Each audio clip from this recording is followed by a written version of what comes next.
दोस्तों स्वागत है आपका एक बार फिर से हमारे चैनल अ वॉइस जंक्शन में।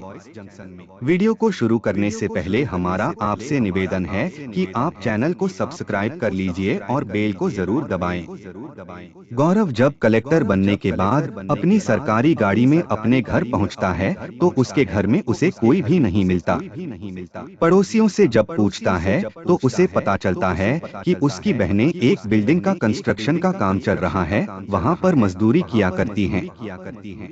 वह अपनी गाड़ी से उसी बिल्डिंग पर पहुंचता है तो वहां देखता है कि उसकी तीनों बहनें मजदूरी कर रही हैं और जो ठेकेदार है वो उन पर बार बार फटकार लगा रहा है। वह इस चीज को देखकर थोड़ा सा मायूस हो जाता है और तभी उसकी बहनें उसे देख लेती हैं। पहले तो वह उनकी पहचान में नहीं आता, लेकिन जैसे ही वह उसे पहचान लेती है तो भाग कर आती है और अपने भाई के गले लिपटकर जोर जोर से रोने लगती हैं। इधर जो कलेक्टर साहब थे वह भी अपनी बहनों के गले मिलकर रोने लगते हैं। आखिर क्या कहानी थी, किस वजह से कलेक्टर की बहनें इस तरह से मजदूरी करने पर मजबूर हो गई? पूरी घटना की सच्चाई जानने के लिए वीडियो को अंत तक जरूर देखें और अगर आप हमारे चैनल पर पहली बार आए हैं तो चैनल को सब्सक्राइब कर लीजिए और अगर वीडियो पसंद आए तो वीडियो को लाइक करना मत भूलिए। दोस्तों, यह कहानी है एक ऐसे परिवार की जो उत्तर प्रदेश से गुजरात आकर रहने लगता है और यहाँ आकर वह एक झुग्गी झोपड़ी बनाते हैं और उस झुग्गी झोपड़ी के अंदर पूरा परिवार रहता है। परिवार के अंदर माँ बाप और उनके 4 बच्चे हैं, 3 बेटियां हैं और एक बेटा है। यह 6 लोगों का परिवार एक झोपड़ी के अंदर रहा करता है। माँ बाप मजदूरी करते हैं और मजदूरी करके अपने घर का भरण पोषण कर रहे हैं। जो लड़का है वो एक स्कूल में एडमिशन लेता है जो कि सरकारी स्कूल था और वहां से अपनी स्कूली पढ़ाई को करने लगता है। पढ़ाई में वह काफी अच्छा था। एक बार बहन गौरव से पूछ लेती है कि गौरव, तुम बड़े होकर क्या बनना चाहते हो? तो गौरव ने कहीं से सुन रखा था कि कलेक्टर एक बहुत बड़ी पोस्ट होती है, तो वह एकदम से कह देता है कि दीदी, मैं कलेक्टर बनना चाहता हूँ। अगर मुझे मौका मिला तो मैं कलेक्टर जरूर बनूंगा। इसके बाद जो बहन होती है वह गौरव से वादा करती हैं कि गौरव, तुझे कलेक्टर बनाने के लिए चाहे हमें कुछ भी करना पड़े लेकिन हम तुम्हें कलेक्टर बनाकर ही रहेंगे। अब इसके बाद बच्चे बड़े हो जाते हैं। गौरव की स्कूल की पढ़ाई भी कंप्लीट हो जाती है और वो अपने माता पिता से कहता है कि पापा, मेरी स्कूल की पढ़ाई पूरी हो गई है, तो अब मैं आपके साथ मेहनत मजदूरी में हाथ बटाया करूंगा। जैसे वह यह बात कहता है तो उसकी बड़ी बहन आती है और अपने माता पिता से कहती है कि मम्मी पापा, यह पढ़ाई में बहुत अच्छा है और यह कलेक्टर बनना चाहता है, यह बहुत बड़ी पोस्ट होती है। माता पिता अनपढ़ थे, उन्हें तो नहीं पता था कलेक्टर के बारे में, लेकिन जब उनकी बेटी उन्हें बताती है तो वह लोग भी कहते हैं कि बेटा, अगर तू इसे कर सकता है तो बिल्कुल कलेक्टर बन, हमारी भी कंगाली दूर हो जाएगी। इस बात को सुनने के बाद गौरव अपने माता पिता से कहता है कि माँ बाबूजी, इसे मैं कर तो लूंगा लेकिन इसको करने के लिए काफी ज्यादा पैसे खर्च होंगे और उतने पैसे हमारे पास नहीं हैं। तभी मैं आप लोगों से बोल रहा हूँ कि मैं भी आपके साथ मजदूरी पर जाया करूंगा। इसके बाद उसके पिता उसे समझाते हैं कि बेटा, अगर तू पढ़ लिख कर बड़ा आदमी बन गया तो तुम्हारी जिंदगी बदल जाएगी और हमारी आने वाली नस्लें सही से इस दुनिया के अंदर रह सकती हैं। इसके बाद गौरव एक गवर्नमेंट कॉलेज में एडमिशन ले लेता है। गवर्नमेंट कॉलेज का थोड़ा ही खर्चा था, उस खर्चे को उसके माता पिता मेहनत मजदूरी करके दे देते थे। धीरे धीरे उसकी ग्रेजुएशन कंप्लीट हो जाती है और ग्रेजुएशन कंप्लीट होने के बाद वह अपने माता पिता से कहता है कि माँ बाबूजी, अब मुझे कोचिंग करने के लिए बाहर जाना पड़ेगा और उसके लिए थोड़े ज्यादा पैसे चाहिए होंगे। तो वह कहते हैं कि बेटा, तू अपनी पढ़ाई पर ध्यान दे, पैसों की चिंता छोड़ दे, हम लोग और मेहनत कर लेंगे और तुम्हारे पैसों का जुगाड़ कर देंगे। अब माता पिता और भी ज्यादा काम किया करते और साथ ही उसकी जो बड़ी बहन थी वह भी काम करने के लिए जाया करती थी। अब गौरव कोचिंग करने के लिए दिल्ली चला जाता है। वहां पर आईएएस की पढ़ाई करने लगता है और बहुत ज्यादा मेहनत करता है। जब भी उसे पैसों की जरूरत होती कोचिंग के लिए या किताबों के लिए या फिर पीजी के लिए, तो उसके घर वाले उसके लिए टाइम पर पैसे भेज दिया करते थे। अब धीरे धीरे समय गुजरता है, गौरव बहुत मेहनत कर रहा था, उधर उसके माता पिता भी मेहनत कर रहे थे और माँ बाप के साथ साथ उसकी सबसे बड़ी बहन भी उनके साथ मजदूरी पर जाया करती थी, अपने भाई की पढ़ाई का खर्चा निकालने के लिए। अब गौरव आईएएस के एग्जाम में बैठता है, प्री को क्लियर कर लेता है। प्री को क्लियर करने के बाद वह अपने घर फोन करता है और अपने माता पिता को खुशखबरी देता है। माता पिता इस बात को सुनकर बड़े ही खुश हो जाते हैं। वह अपने बेटे को शाबाशी देते हैं और कहते हैं कि बेटा तू और आगे की पढ़ाई अच्छी तरह से कर। वह उन्हें बताता है कि इसके बाद 2 एग्जाम और देने हैं, एक तो मेरा मेंस होगा और उसके बाद इंटरव्यू होगा और इंटरव्यू के बाद मैं कलेक्टर बन जाऊंगा। इस बात को सुनकर माता पिता उसे आशीर्वाद देते हैं और कहते हैं कि बेटा तुम्हें जो भी पैसे चाहिए हमें बता दिया करना, हम लोग तुम्हारे पैसों का जुगाड़ कर देंगे। अब धीरे धीरे मेंस एग्जाम नजदीक आ रही थी और तभी उसी दौरान उसके माता पिता की एक दुर्घटना में मौत हो जाती है।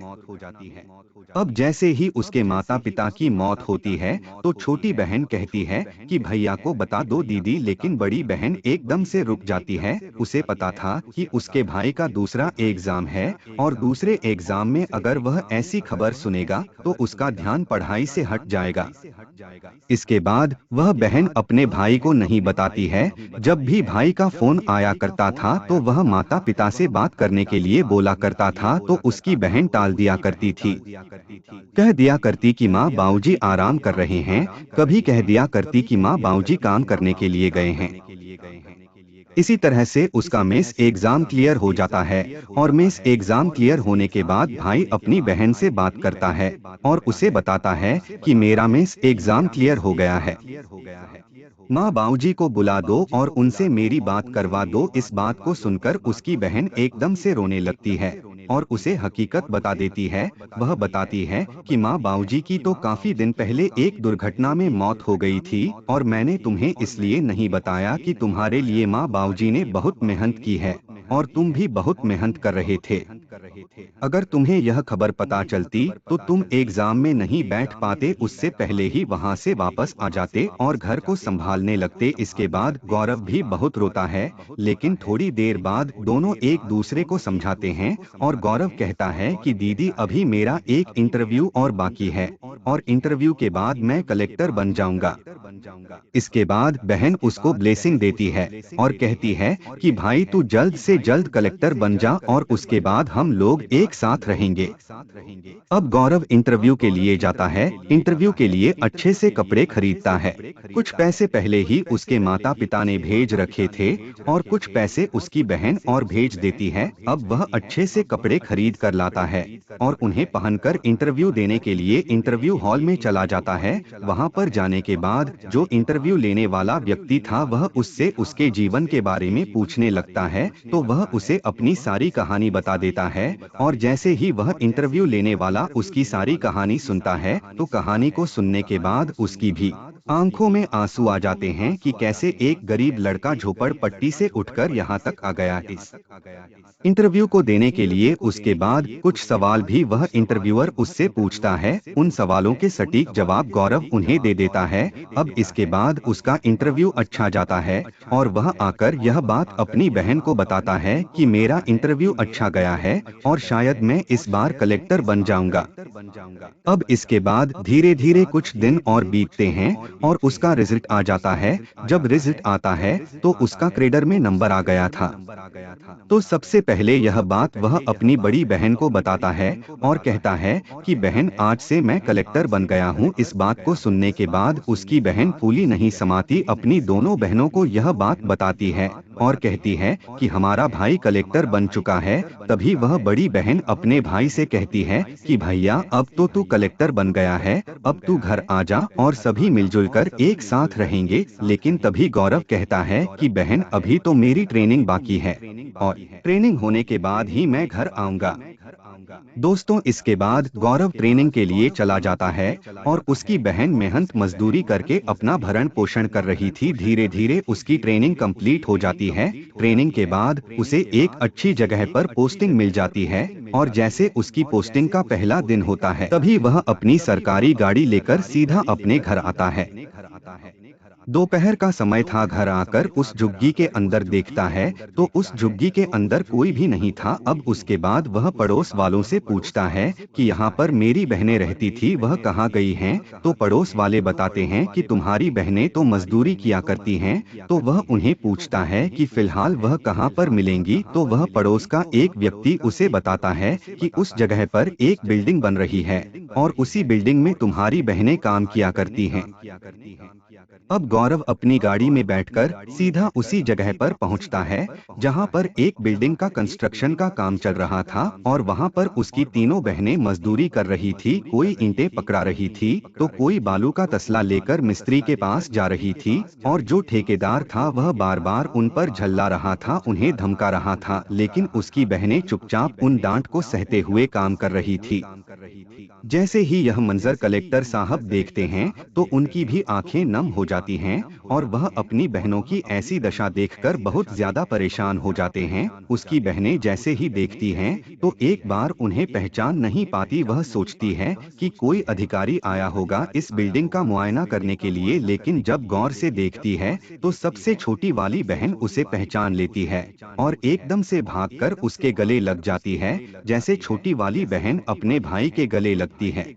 तो और दोनों बहनें भी भागकर जाकर उसे पहचान लेती हैं और उसके गले लगकर फूट फूट कर रोने लगती हैं।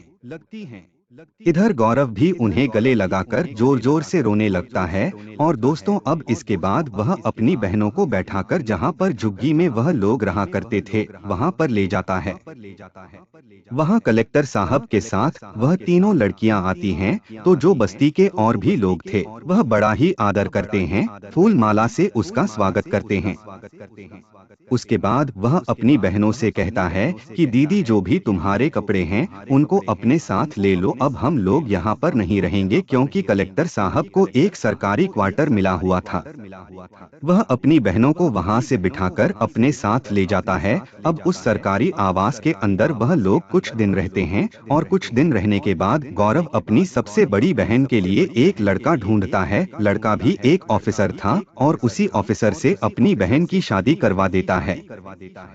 बड़ी बहन की शादी करवाने के बाद वह छोटी बहन के लिए एक अच्छा सा लड़का ढूंढता है और उसकी भी शादी करा देता है।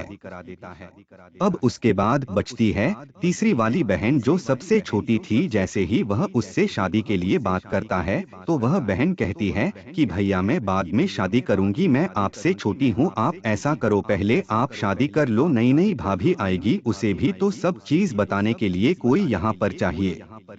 तभी वह अपनी बहन को समझाता है कि बहन, आजकल की औरतें ऐसी होती हैं कि तुम्हारा जीना दुश्वार कर देंगी और उसके आने के बाद क्या पता मैं तुम्हारी शादी कर पाऊं या नहीं कर पाऊं, क्योंकि वह कलेक्टर था दोस्तों और उसे सब चीज के बारे में पता था कि आजकल किस तरह की महिलाएं होती हैं।